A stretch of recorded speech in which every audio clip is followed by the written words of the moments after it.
আমরা যখন দায়িত্ব নিয়েছি 2024 সালের 8 আগস্ট, তখন তো থানা নাই, পুলিশ নাই। আমি তো ঢাকা শহরে ট্রাফিকের দায়িত্ব পালন করতে দেখেছি স্টুডেন্টদেরকে।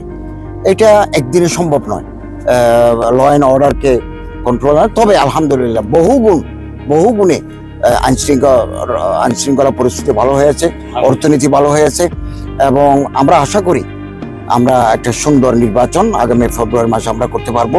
এভাবে আমাদের প্রস্তুতি চলছে। আইন শৃঙ্খলা রক্ষার বাহিনী তৈরি আছেন, আমাদের আন্তরিকতার অভাব নাই।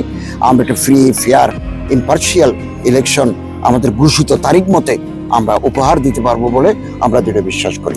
নতুন বাংলাদেশ গঠনের ক্ষেত্রে আলেম ওলামাদের অবদান সোনার অক্ষরে লিখে রাখার মতো।